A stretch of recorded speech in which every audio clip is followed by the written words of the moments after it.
What's today? August 24. 2024. I'm here with Mr. Ricardo. That is I. Pleasure to be here. Introduce yourself a little bit. What is it that you do? What do you like? And what made you want to come today? All right. Well, I'm Ricardo. Current age 22. What I do, I don't think I could disclose where I work. I think I signed a document for that or something. But point is, I work at a certain home improvement store. Okay. Yeah. Why I came here today? Well, came here for this interview that an old pal of mine asked me to participate. So yeah, I'm here now. Okay. So, knowing that we have this little bit of information about you, I'm going to go ahead and ask, what is it that you're passionate about? Ooh, man, that's a question that the answer changes like once every 6 months or so. But something that's always been consistent with that is music. Music. Yes, music. Mm. It's always been consistent. Obviously, you get passionate about different stuff along the way in life, but music's like the only thing that's stayed. Yeah. Yeah, because everything comes and goes. Yeah. But music, love it. Love to listen to it. Can't really compose it, but love to play it as well. So yeah, I'd say that's the number one thing I'm more passionate about, hobby wise, I guess. But life wise, I guess most passionate about just my girlfriend. And that's really nice to hear that you do have those things that kind of give you fulfillment and make you feel as though you're really living your life. Right. Would you say that there was a point where you didn't have any of these things?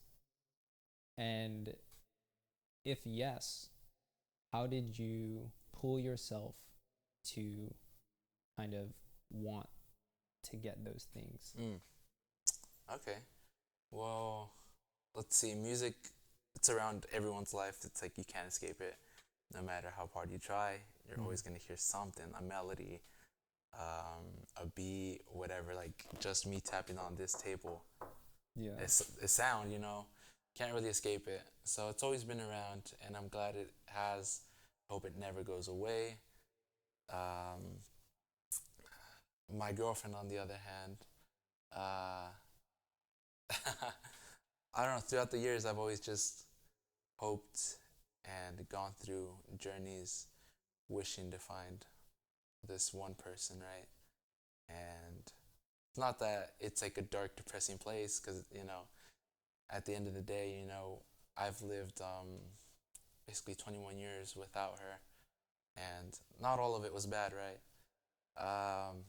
But now having her into like this puzzle of mine that I call life, it's like that was the missing piece to kind of open everything. Because like with her now, everything seems more clear. Life, even like the uncertainties of life that they throw at you, it's like with me on my side, by my side, it's everything comes like into clarity, even things that in the past didn't make sense for me. Okay. So kind of what I'm hearing is you were able to find a direction for yourself to move rather than just moving and seeing the days pass by aimlessly. Yeah. Okay. I see that. So was direction something that was important to you as a kid? No, not really. As a kid, like I didn't really think of like, what way I want my life to go, which path to go through. No direction at all. Just, childhood years, just mess around, goof off. I don't know. Yell at some other kid, through the mic on a console. Yeah. You know. But yeah.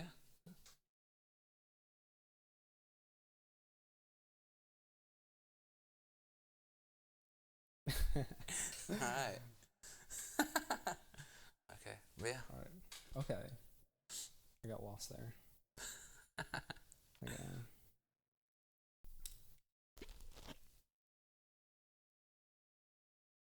Anyway, um, I'm really a big fan of you knowing what it is that you value, and you knowing what it is that kind of continues to push you forward when times kind of get dark. I see.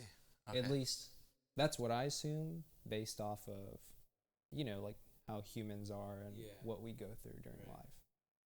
So, kind of, I feel like we've done a little bit of an introduction. Mm-hmm. So, I really want to get into your childhood. Oh, okay. And I'd like to ask kind of, did you know that you would be working and doing what you're doing now as like a young child? Or is all of this unexpected?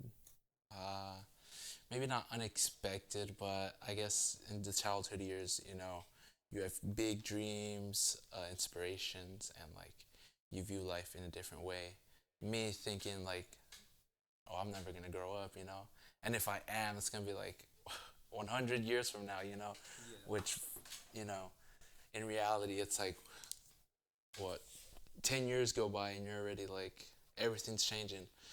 And yeah, I guess it does seem like it all happened so quickly, but I think, at least for me, that throughout the years growing up, I started getting like more conscious or having a better thought of how life works. Yeah. So, did I imagine myself to be where I'm at now? No, not at all. I think as a kid I actually had bigger dreams than that, but I mean, it's real life, it's reality. So, that's a lot different than what you envision as a kid. Yeah. So, but I'm happy to be where I'm at right now.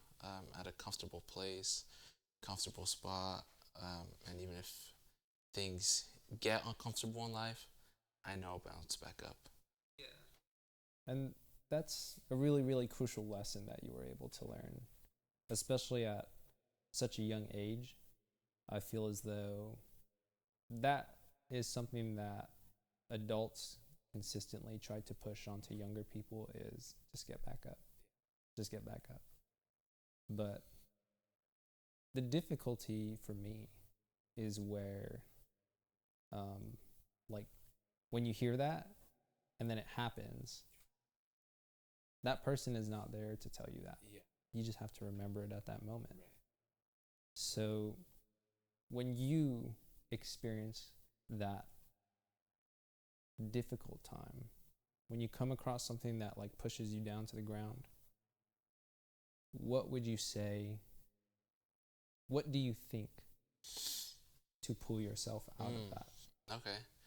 Well, I think it gets easier like the older you get, just because you've experienced so much in life already and you've already been through roadblocks that you've overcame. And so at least for me at this point, every time like I get knocked down, I think about like what I've done before, when I got knocked down, how I got back up, and like it's possible, right? Like at that time, whatever it was that I went through, I felt like it was impossible to get back up. But yet I did it, It's like, how is this any different? But that's like, as a man on your own, you got to think about what you went through before, how you got back up, and also think about what's ahead. So it's just learning from what you experienced, but also thinking of the path ahead and what you're going to miss out on. You don't get yourself up. I respect that. I respect that. So, knowing that you had these big dreams as a child, and knowing that you feel as though they've become lesser the older that you got, because as you stated, they were more realistic. Do you find that you were pushed into a specific way of living in your teenage years by the people that you were living with? Or was it always your own choice where you wanted to go? That's a great question. I think it's obviously the people you live with, your parents or guardians or whatever, obviously have an influence on you and your life. But for me, it's like, yeah, obviously I was influenced by them in their households, my parents, but they kind of like allowed me to just be free, you know. Obviously there's rules and restrictions of what you can and can't do in the house, obviously, but it's like they let me grow up and become my own person in a safe, loving way. So as much as I take or as I took from them, like some, like for example, my dad, his music taste, my mom, I guess her genetics, I guess that's what people say. I look more like my mom. But All as right. much as I took from them, I still became my own person. And I'm glad that they gave me the pleasure or privilege to do that, because I know some people, like, they might be in a tough situation where it's not like that, unfortunately. But yeah, I'm just thankful for that. That's cool though that you're able to kind of notice that they had an influence on you. Yeah. I feel it's more common for people to just kind of experience it and then make it a part of them without really knowing why. Right.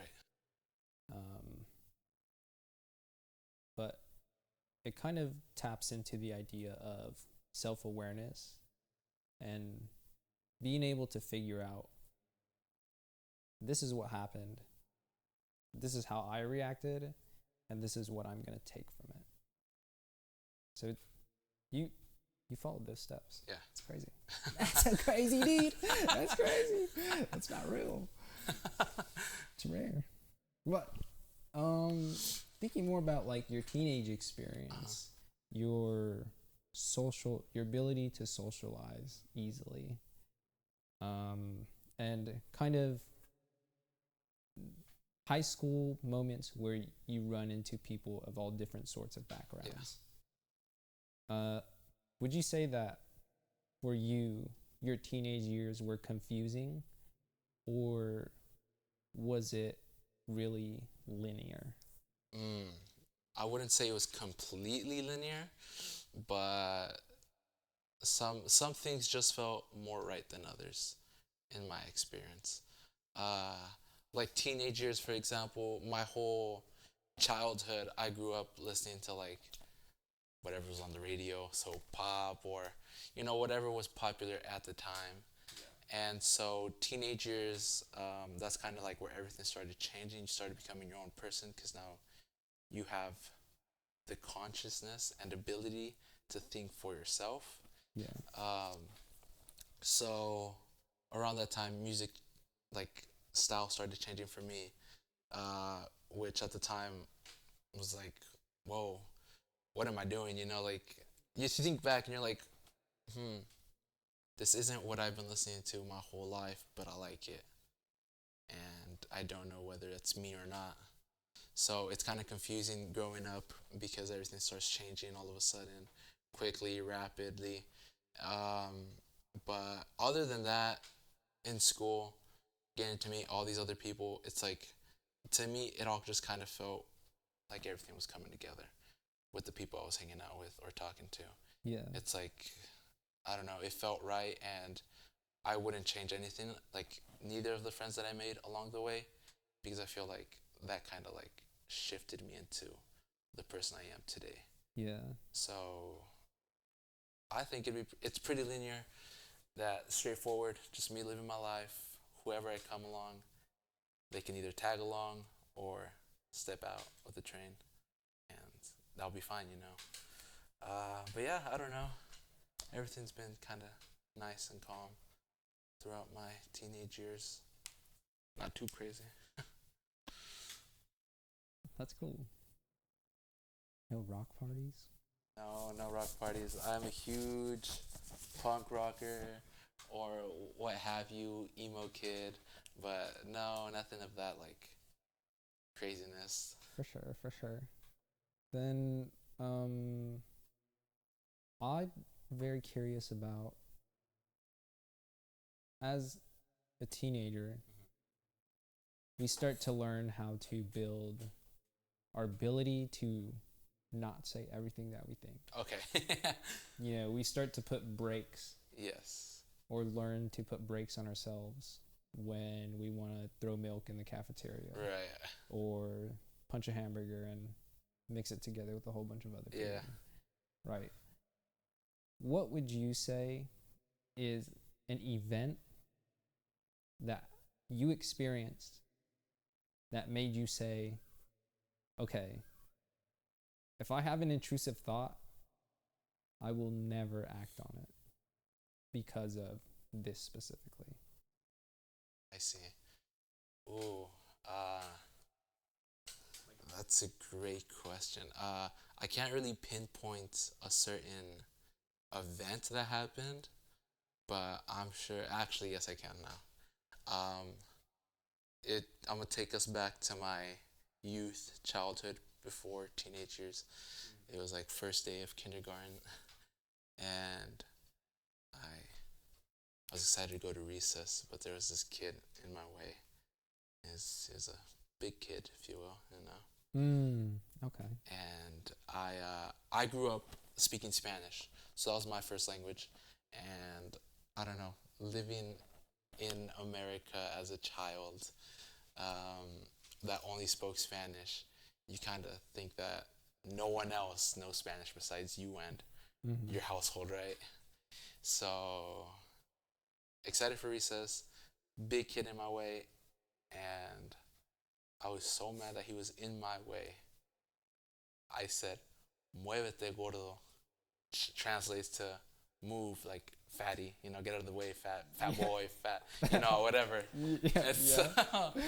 I got punished for that. I didn't get to go to recess that day because the kid knew Spanish, and you know. So after that day, I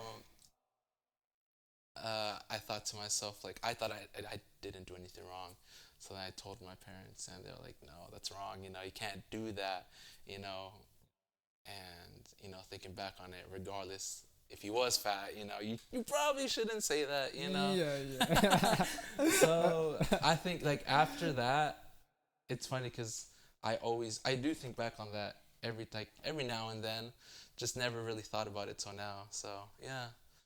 I'd say that event as a 6-year-old, maybe 7-year-old Richie had that made me. You definitely caught that pretty early. Yeah. You were introduced to that idea. Right. Yeah. Oh man, dude. I know. Ruthless little boy. That's all right. All right. Youngins are youngins. Yeah. Well, I like that you're able to pull on those experiences. It's always interesting to hear about. Sorry. I'd like to move on to the young adult portion. Okay. Thinking, Let's do it. I'm a little bit more familiar with your high school life. What was going on through your brain, you know, as a teenager, and kind of how you were figuring things out. So, as an adult, and as the point that you're at now, would you say that younger you, the 6-year-old you just described, would he be proud of the person that you became today? If I can go back in time and talk to 6-year-old me and tell him where we're going to be in, like, 15 years, what we're going to be doing, I don't think he'd be too happy. Just because of the big dreams he had, you know. What do you mean? We're going to be working 8 hours a day. Like, you know, that's not what I want, you know. Um, so I don't think he would be happy just like telling him all that. But obviously, throughout the years, that little boy is going to grow up and his mind's going to start changing. His process of thinking is going to start changing. And he wouldn't be, once he reaches like the teenage years, maybe, he'd probably be like, well, that's just how life is, you know, that's how everyone lives. You work here until, well, until you die, basically, right? But you working kind of helps a bit with the income to live the life you want to live. True. So I think 6-year-old me wouldn't be too happy, but with some years and maturing, I'm sure he'll understand. Okay, spoken like a true Mexican dad.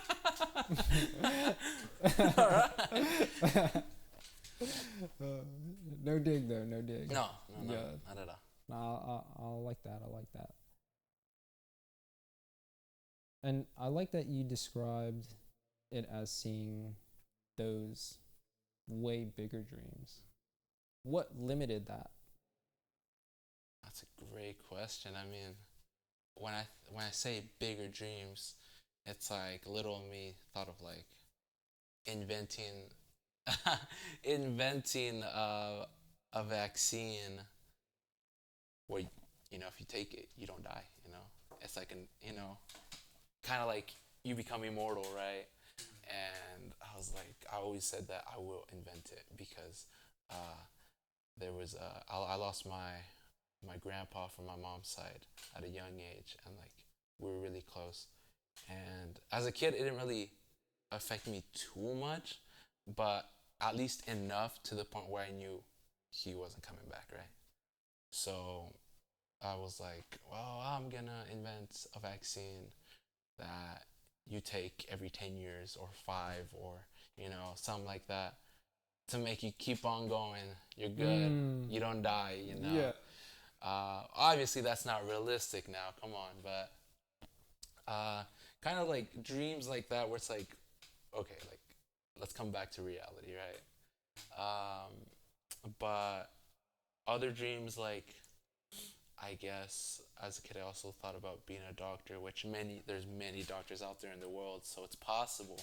But it's like, man, all the obstacles you have to go through and all of that. I guess just it's just your motivation is kind of what stops you as well, not just how far fetched it is, but how determined you are.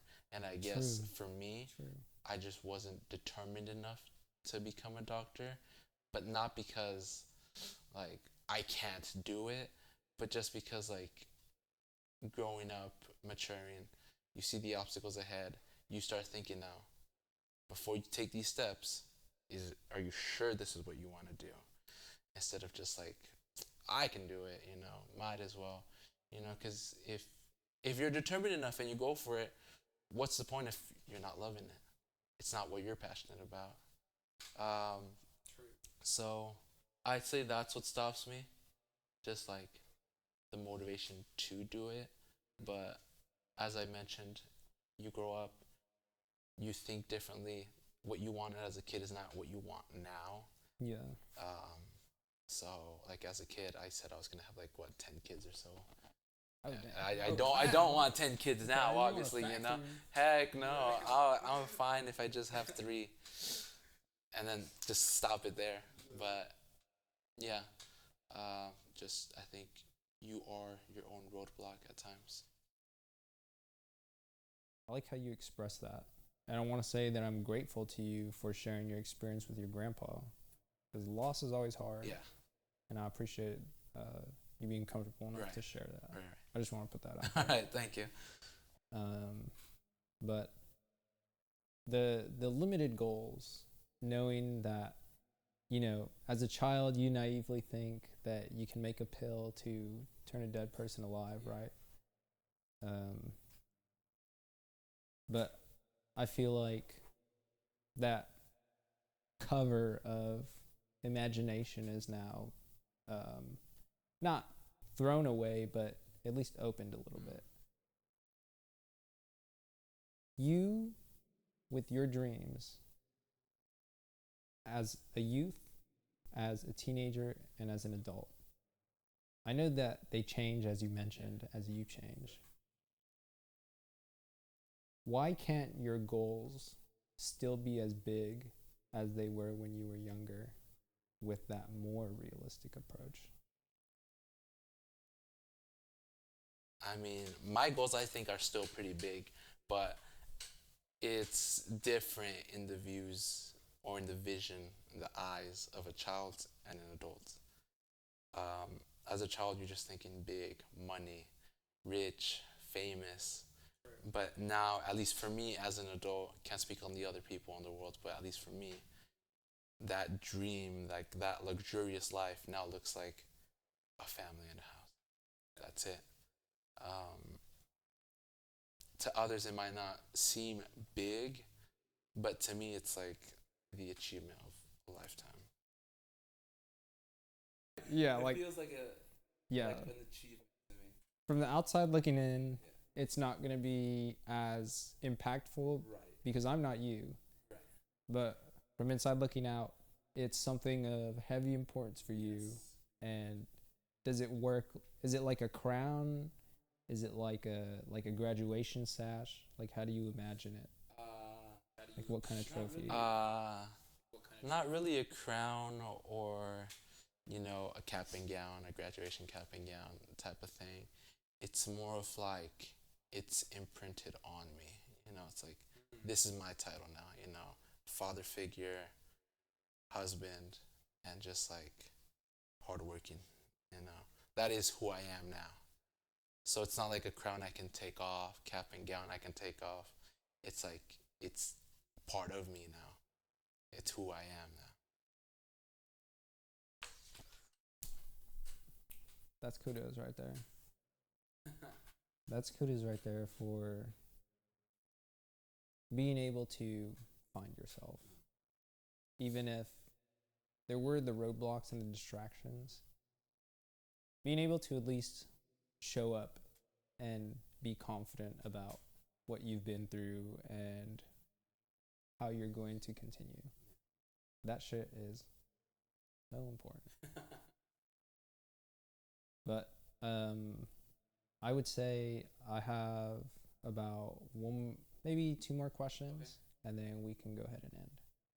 I'd like to ask, what is your talent? My talent.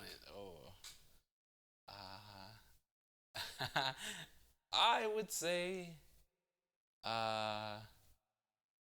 probably. Well, at least like in my late teenage years, I'd probably say my guitar playing, which isn't bad, right? Even now, it's not bad. It's still good. But is that my biggest talent? I'm not too sure no more. Not because the importance or passion for music isn't there anymore, because it still heavily is, but I think I see talent in a different way now. It's not more of what I can do. I guess it kind of is, but it's more of like what I can do and what I know. Like, I think my knowledge of music, whether it be like obviously multiple artists or songs, but also the history of each musical artist and song, the meaning behind it, how it was written, all of that. Yeah. It's like I have all that knowledge stored in me, And for some people, or maybe all people, everyone, be like, yeah, well, anyone can do that, right? You just search it up, right? But at least to me, it feels like a big thing because that's what I'm passionate about. And when you have like a piece of that passion, it feels like you have it all. You've unlocked a really, really cool talent. So, yeah, because there's obviously great guitar players out there in the world, way better than me, right? A lot, like they're on stage, That doesn't negate your own efforts, though. Right? No, it doesn't. But I think I'm at least happy knowing that there's someone better than me at guitar playing, but I know my own knowledge in music. I know what I know, and no one can take that away from me. So I'd say my musical knowledge is my biggest talent that I'd wear with pride. Thank you. That. Oh, have you ever heard of the phrase emotional intelligence? Yes, I have. Mm-hmm. Can I get your definition of that? That's tough because I hear it being thrown around all the time, and I'm like, everyone thinks it's something different. Therefore, I don't know what the true definition of emotional intelligence is, but honestly, I probably can't give you an answer as well. Well, let me phrase it like this. Okay. So you have an idea of what emotional intelligence is based off what you've heard, right? And whoever has said it. Yeah. To you personally, how would you describe someone who you consider to be emotionally intelligent? How would I describe them? Well, I think emotional intelligence has to do with the people around you or how you perceive and go on with life. I think I may be completely wrong.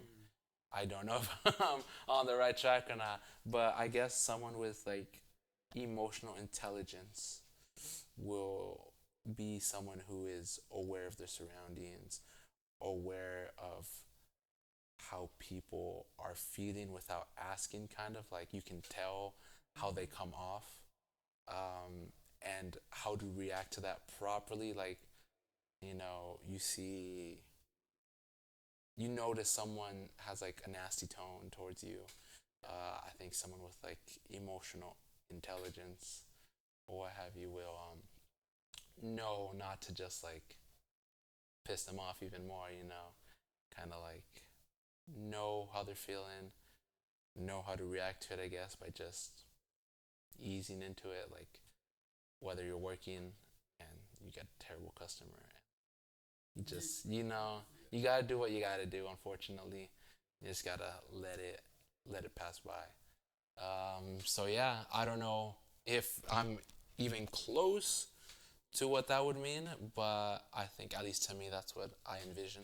Yeah. You were pretty close to the dictionary definition. Oh. The official like Oxford definition, I think, is your ability to know your own emotions and other people's emotions. Gotcha. And react.